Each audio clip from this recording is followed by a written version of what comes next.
many investors in the room? How many homeowners? Backwards. How many want to be an investor? Everybody's hand should be up. Steve Pascoe, general contractor for a long time. Worked in the Boston and North Shore area for a long time, and watched my clients making a ton of money, and I was doing their work. One day I just said I had it. I can't deal with it anymore. So I figured let me try this out. So I bought a property, rehabbed it, did a major renovation actually, cashed out, and went on to number 2. Whatever you do, you got to get into the game. You know, you gotta get with a team. You got to get the right mentors. You got to get the right people around you. Dan had a lot of great points that he brought up about, you know, what happened with the permit. It's a lot of times you just keep going and you're trying to get the project done, and you miss things, and a lot of times you miss things because you want to get to the finish line. But then when we look back, you know, after the deal's done, then we figure out what did we do wrong, what did we do, what could have we done better, and I would suggest to everybody, having done a ton of deals, get the planning done, get the right people around you, get the right agent, get again, like you're forming here, John, this is amazing. Every agent is an investor. Investor agents are going to guide you way better than an agent that is just selling real estate. They're just trying to get a deal done. You know, you want to deal with a team that you can do more deals with.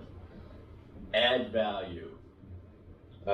Just preparation for everything, from the construction to the sale. You got to think of it all the way through. And we don't all have these tools. As great as we all may be or not, I admit, after doing all these deals, that I didn't do it right in the beginning. I made so many mistakes, and I laugh at it now, because now I just employ, or I partner with the right people to cover all. You got to cover all the bases, and the better you are prepared going in, the better you're going to be at the end. Today is a unique time where real estate, you could almost not try and do well because of the values of real estate. It's not always going to be like this. It wasn't always like this. So the biggest thing that I would say is you really got to get the right team around you. It seems like there's some amazing people in this room with the right guidance, with the right education. Everybody can, you got to get in the game. There's nothing like being an owner of multifamily real estate and carrying it through years and years of growth. It's a lot of work. Don't let anybody kid you. It's not all fun and games, and it's not, you can't sugarcoat it and say you're gonna make a ton of money. Sometimes you don't make money. You gotta be prepared to take the hits. You gotta be prepared for the wins and the losses.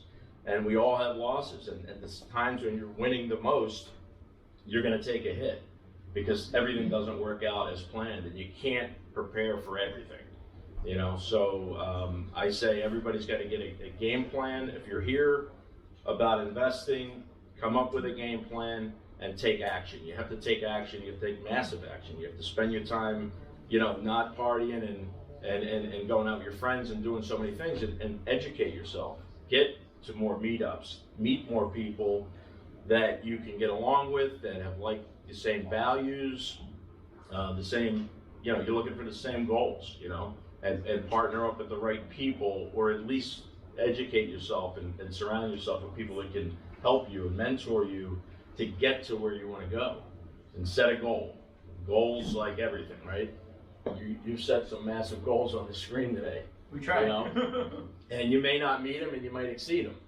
But if you don't set the goal, you're not going anywhere. You know, it's really important to set goals. I'm not a public speaker, so I'm gonna just go to questions and answers, because I'm not like I said, I'm not a public speaker, and I don't want to keep going ranting on.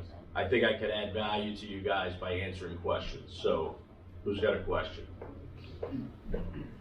Anything, flipping, multifamily. Hey, Steve, what kind of projects are you doing now? So you mentioned you've got a ton of projects. Like Yeah. what types of projects are you doing? What type of volume? What types of assets? I basically look for assets that need massive rehab, that have major tenant issues or major landlord disinterest, tired landlords, and basically devise a plan to go in and add massive value through improving the property and improving the tenant base. That's what I go after. I do residential new build. I do flipping on occasion, although I would admit I suck at it. I always find the elephant, and I always over improve it, and I can't get out. So then I'll rent it for a year or two until the value comes up, and then I'll sell it and sometimes break even, sometimes make a few bucks, sometimes lose. I've got a couple permanent projects ready to go, a 27 unit multifamily, 26 unit subdivision in southern New Hampshire, and most of what I do is multifamily, so buy and value add and hold, cash out and hold, cash refi. Yeah, I was just gonna ask how it is in Mass. I know like that was something I looked into, but I know I felt like there was a gray area on whether or not you had to be like licensed in real estate to do it here. So in Massachusetts and New Hampshire, you don't have to be licensed to be a wholesaler. Okay. There is a national movement. I think 4 states passed that you have to be licensed to wholesale now. Mm-hmm. And so I think it's a matter of time before you have to. Yeah. But as of right now, like, I mean, you can wholesale properties, which is a little bit crazy because, like, as realtors, we can't do net listings, which is essentially the same thing as wholesaling, but it has a different term. And so basically, like, wholesaling is completely legal. You actually probably have a competitive advantage by not being a real estate agent, because as a real estate agent, I have to do additional disclosures if I were to try to wholesale something. So wholesaling's kind of simple. The mindset is you're trying to find something that somebody else wants. You want to get it under contract for the right price, and then you're basically gonna at a price where you know you can make a margin, and whether it's 5, 10, I've made 25, 35,000 on wholesale deals, and so many others have made that or more. But it's mainly getting, it's a lot of work to find the seller that wants to get out, make them an offer. Obviously it's just like anything else in sales. You gotta befriend them, show them what you're doing, explain to them who you are, why you're doing it, whatever you need to do to make the sale. But it's basically you have to get them a win, right? You have to get them a win, and you have to have enough margin in there to get whoever's gonna buy it off you a win. And that's really all it's about. There's a lot of mechanics to it, there's a lot of contracts, but it's finding something somebody else would want and making sure there's enough in the middle for you. Are there any protections in that? Like if you got yourself the buyer and the seller, you get them into talks, can they just like cut you out of that deal at that point, or would you likely? Your objective is to get it under agreement, and then you bring in buyers, correct? I mean, that's the way I've done it. Yeah. If you connect the seller with an investor or somebody that wants to buy it, forget it, you're gonna lose the deal. So we're buying 3 multifamilies off of wholesalers right now. And so they're making anywhere between $12,000 and $20,000 depending on the deal.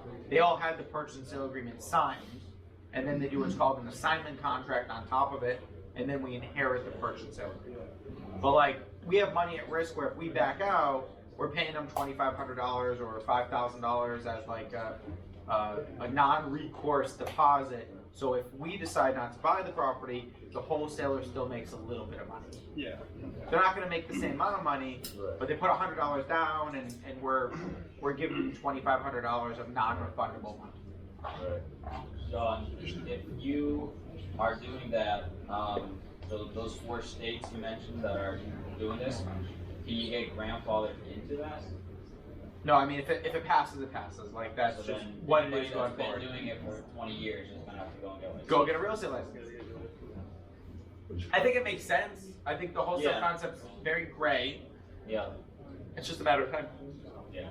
So legally speaking, does the wholesaler like own the property for that period in between? Or do they like switch their mind and decide they want to keep it and sell it? No, and I'm not a lawyer, but if you put a property under agreement, you're just a buyer. That's all you are. You're a buyer. You're putting a certain amount of money, like John said, at risk. If you don't, finish the deal, and you're going out and you're marketing that property to other people who might want to buy it. And it is a really good way to get started, to build a little bit of a nest egg to put into a multifamily or a single or whatever you want to do. It's a good way to build money without having a lot of money to work with.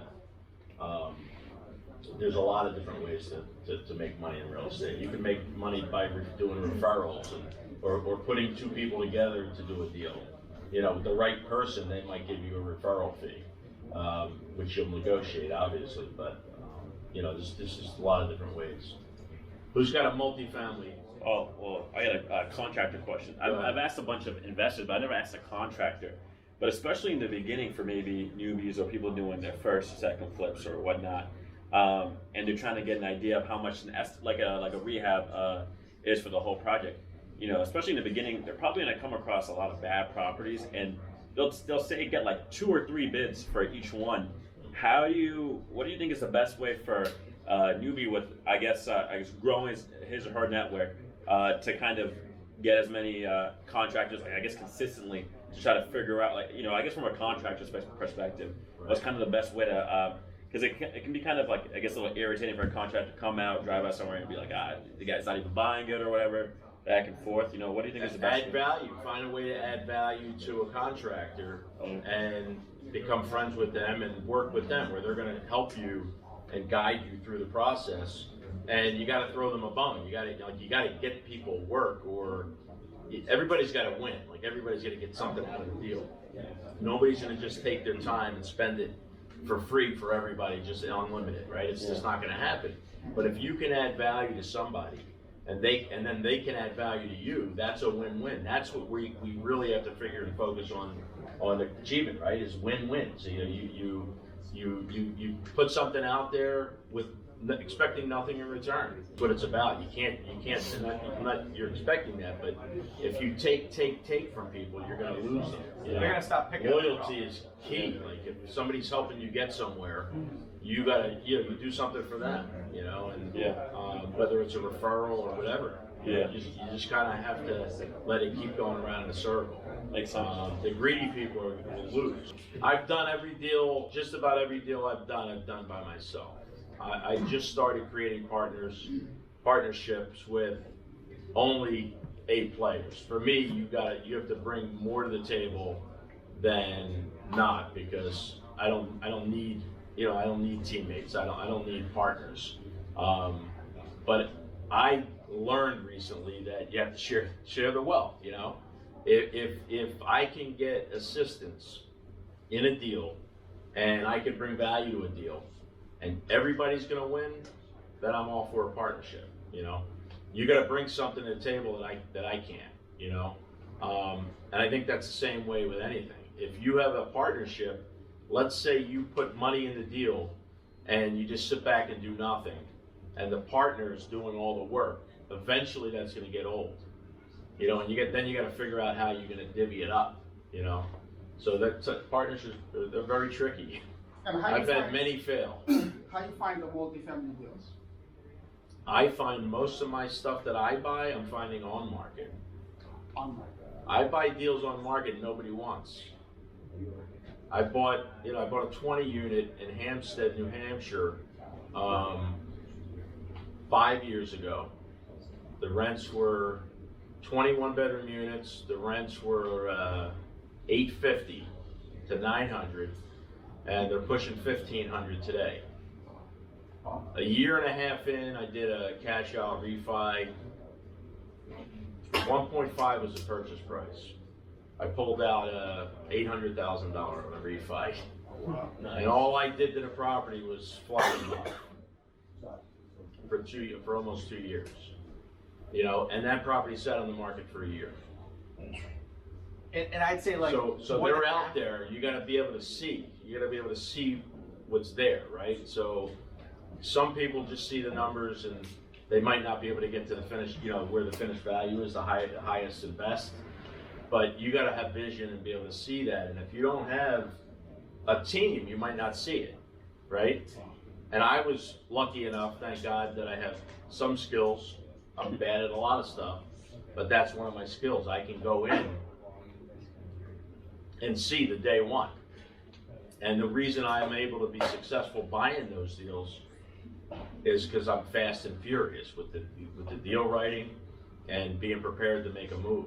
You know, you can understand the deal and not be ready to execute it. So whatever you do, be prepared to execute, especially in today's market, because stuff that's really that good is going to go quickly. You know, so if you're prepared to make and execute a deal, and you have the right tools, you need the right broker, you need the right financing, you need the right accessibility to down payment, creative financing, in order to do the deal. And if you're not ready, then don't even look.